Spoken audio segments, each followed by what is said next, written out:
10 years నుంచి చూస్తున్నా. అప్పటికి ఎలా ఉన్నారో సేమ్ అదే అలా మెయింటైన్ చేస్తూ ఉన్నారు. సో, మా ప్రేక్షకులందరికీ కూడా అదే ఎలా చెప్పండి అసలు ఎలా మెయింటైన్ చేసుకోవాలి? ఒక్కసారి మెయింటైన్ చేస్తాం. కానీ దాన్ని ఎప్పుడూ కూడా మనం ఫాలో కాం.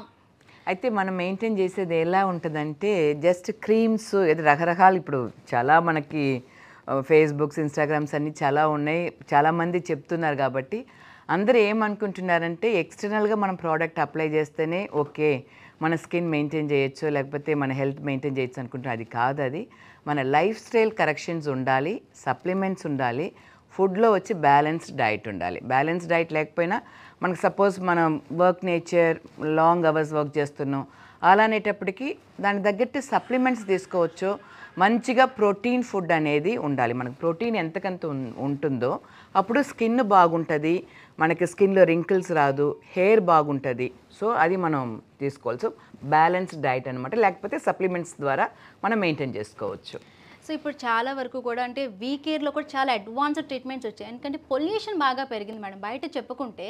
సో ఈ పొల్యూషన్ తగ్గట్టు ట్రీట్మెంట్స్ కూడా అదే లెవెల్లో మనకి ఉండాలి. సో వీ కేర్లో మనకి ఎటువంటి ట్రీట్మెంట్స్ ఇప్పుడు అడ్వాన్స్డ్ ట్రీట్మెంట్స్ ఎలా ఉన్నాయి? బిఫోర్ దట్ ఏంటంటే ఇప్పుడు హెల్త్కి సంబంధించి చాలా రిలేటెడ్గా కూడా ఎక్కువ స్ట్రెస్ ఫీల్ అవుతూ ఉన్నారు. కామన్గా జనరల్గా స్ట్రెస్ ఫీల్ అవ్వడం వల్ల హెయిర్ లాస్ అవుతుంది, పిగ్మెంటేషన్ వస్తుంది. సో హెల్త్లో మనం డైలీ తీసుకునే ఫుడ్లో ఆ చేంజెస్తో పాటు మన దగ్గర ట్రీట్మెంట్కి ఎట్లాంటి అడ్వాన్స్డ్ టెక్నిక్స్ ఉన్నాయి? స్కిన్లోనా హెయిర్లోనా? రెండిట్లో మనం డిస్కస్ చేద్దాం. ఫస్ట్ హెయిర్కి వెళ్ళిపోతాం. ఎందుకంటే ప్రతి ఒక్కరికి కూడా హెయిర్ ప్రాబ్లం చిన్న ఏజ్ నుంచి అసలు హెయిర్ అరే ఏంట్రా బాబు ఎన్ని షాంపూస్ యూజ్ చేస్తున్నాం, ఎన్ని కండిషన్ యూజ్ చేస్తున్నాం, కానీ దేనికి కూడా ఒక కరెక్ట్ సొల్యూషన్ రావట్లేదు. హెయిర్ అనేటప్పటికీ ఇప్పుడు మన దీంట్లో చాలా మంచి ట్రీట్మెంట్స్ ఉన్నాయి. బయోసెల్ అని ఒక ట్రీట్మెంట్ ఉంది, దాని తర్వాత ఫాలిటేట్ ట్రీట్మెంట్ ఒకటి ఉంది, ఇంకొకటి ఏంటంటే పీబీఎస్ అంటే ఫోటో బయో స్టిమ్యులేషన్ థెరపీ అనేసి. ఈవెన్ ఆ ట్రీట్మెంట్స్లో మేము చూసేది ఎలా రిజల్ట్స్ ఎలా చూస్తున్నామంటే క్రౌనల్ పార్ట్లో ఉండే బాల్నెస్లో కూడా హెయిర్ వచ్చేది మేము చూస్తున్నాం. ఎందుకంటే చాలా ట్రీట్మెంట్స్ ఈవెన్ బయోసెల్ 12 ఇయర్స్గా ఇస్తున్నాం. ఇవన్నీ అడ్వాన్స్ ట్రీట్మెంట్స్. దీంట్లో మెయిన్గా ఏమంటే ఒక కాంబినేషన్ అన్నమాట. జస్ట్ ప్రోడక్ట్సే కాకుండా మెషిన్స్, ప్రోడక్ట్స్, సప్లిమెంట్స్ ఈ మూడు ఉండాలి.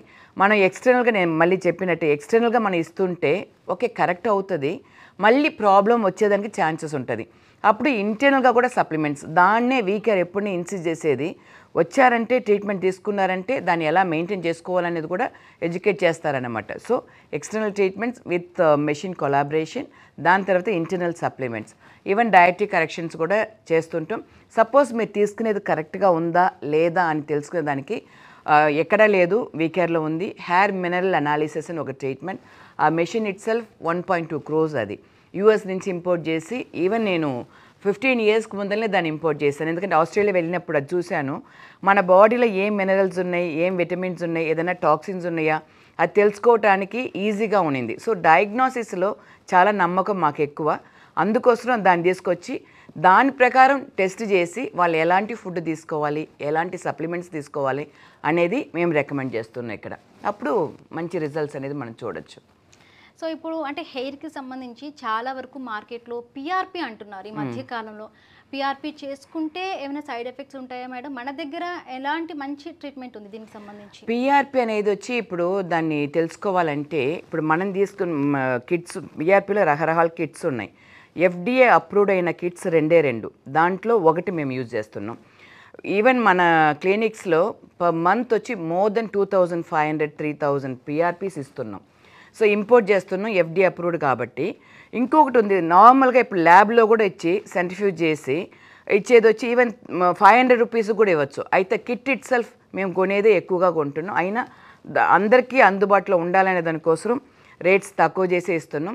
సో ఆ పిఆర్పి ఇచ్చేటప్పుడు ఎందుకు ఇవ్వాలంటే ఇప్పుడు సపోజ్ డాండ్రఫ్ క్లయింట్ వస్తున్నారంటే వాళ్ళకి పిఆర్పి అవసరం లేదు. చాలామంది ఏమనుకుంటున్నారు ఏ ప్రాబ్లం అయినా పిఆర్పి సొల్యూషన్ అనుకుంటున్నారు. డాండ్రఫ్కి అది సొల్యూషన్ కాదు. గ్రోత్ కావాలంటే పిఆర్పి ట్రీట్మెంట్ ఇవ్వచ్చు. పిఆర్పి అనేది మన బ్లడ్ తీసుకొని దాన్ని సెంట్రిఫ్యూజ్ మెషిన్లో పెట్టి ప్లేట్లెట్స్ని సెపరేట్ చేసి దాన్ని వచ్చి స్కాల్ప్లో ఇంజెక్ట్ చేస్తారు. ఇంజెక్ట్ చేసేటప్పుడు ఏమవుతుందంటే ఒక ఇంజురీ క్రియేట్ అవుతుంది. మనం దాని తర్వాత ఏం చేస్తున్నాం, వీకేర్లో ఇంకొక స్పెషాలిటీ ఏంటంటే ఇన్వా కేర్ కిట్ అని దాంతో పాటిస్తాం. అప్పుడు ఎక్కడెక్కడ ఇంజురీ అవుతుందో ఈ గ్రోత్ ఫ్యాక్టర్స్ ఇవన్నీ వెళ్ళి అక్కడ ఇంకా స్టిమ్యులేట్ చేసి హెయిర్ గ్రోత్ అనేది వస్తుంది. సో మిగతా పిఆర్పీస్కును ఈ పిఆర్పీకి తేడా ఉంటుంది. పిఆర్పి చేయటం వల్ల ఏ సైడ్ ఎఫెక్ట్స్ లేదు, బికాస్ ఓన్ బ్లడ్డే మనం తీస్తున్నాం కాబట్టి ప్రాబ్లమే లేదు.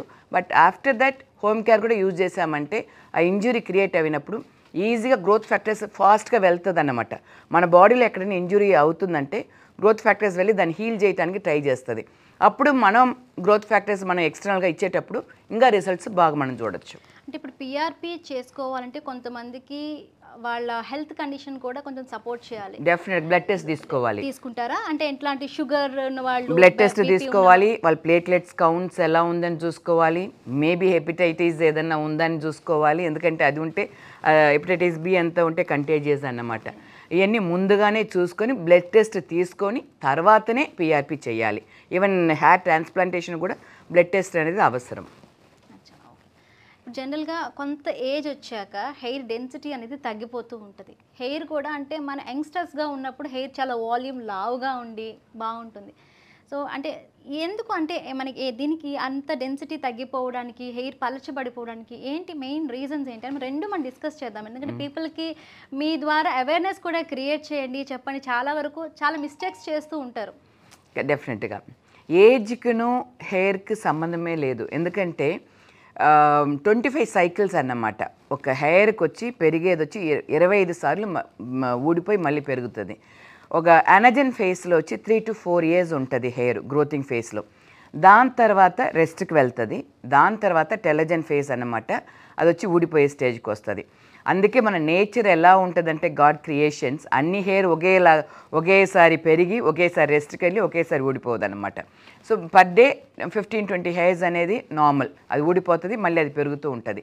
ఇలా 25 సైకిల్స్. అలా అనేటప్పటికి 90 years 100 years అయినా కూడా హెయిర్ బాగుంటుంది అన్లెస్ మనం మెయింటైన్ చేయాలి. ఈవెన్ 15 years ఉండి ఇప్పుడు వచ్చి చాలామంది స్టూడెంట్సే వీకేర్కి వస్తున్నారు. మా పిల్లలు మా డాక్టర్స్ చెప్పటం ఏంటంటే చాలామంది స్టూడెంట్స్ మేడం ఒక రోజుకి మేము ఎలాగైనా ఒక 40-50 క్లయింట్స్ వచ్చి స్టూడెంట్సే చూస్తున్నాం.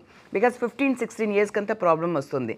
ఎందుకంటే వాళ్ళ లైఫ్ స్టైల్, మేబీ వాళ్ళు వచ్చి నిద్ర ఇప్పుడు ఎలా ఉందంటే నైట్ 12 o'clock 1 o'clock నిద్రపోయి ఎలాగైనా మేము మెయింటైన్ చేస్తున్నాం కదా, ఆ 7 hours కదా మేము పొద్దున్న లేట్గా లేసుకుంటాం. అది కాదు, నైట్ 10 o'clock అప్పుడే చక్రాస్ అవన్నీ ఓపెన్ అవుతుంటుంది. నేచర్ ఇది మనం ఎగెయిన్స్ట్కి వెళ్ళేటప్పుడు ప్రాబ్లం అనేది ఉంటుంది. దాని తర్వాత జంక్ ఫుడ్, స్ట్రెస్ ఎక్కువగా తీసుకోవటం, చాలా సిస్టమ్స్ యూజ్ చేయటం, ఇవన్నీ కూడా ఉంటుంది. Even 10th standard 12th standard అంతా చదువుకునే పిల్లలకి నైట్ అంతా నిద్ర ఉండదు.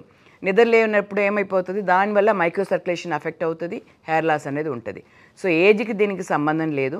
మనం ఏం చేయాలంటే ఎలా మెయింటైన్ చేసుకోవాలి.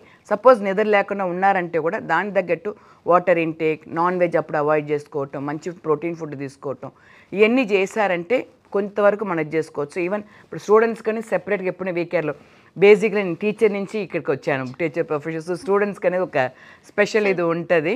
వాళ్ళకు కూడా ఇప్పుడు కూడా ఒక 50% డిస్కౌంట్ ఇచ్చి ట్రీట్మెంట్స్ ఇస్తున్నాం. ఎందుకంటే స్టూడెంట్స్కి అనేది వాళ్ళకి ఇంపార్టెంట్ కాబట్టి. ఎందుకంటే వాళ్ళు కాలేజ్ వెళ్ళేటప్పుడు వాళ్ళకి హెయిర్ ఉండదు, జాబ్కి వెళ్ళేటప్పుడు హెయిర్ ఉండదు. బికాస్ వాళ్ళు స్కూల్ డేస్లో చేసిన 15 to 18-20 yearsలో చేసిన తప్పుల ద్వారా మనకి వచ్చి హెయిర్ అనేది ఊడిపోవటం అనేది జరుగుతుంది.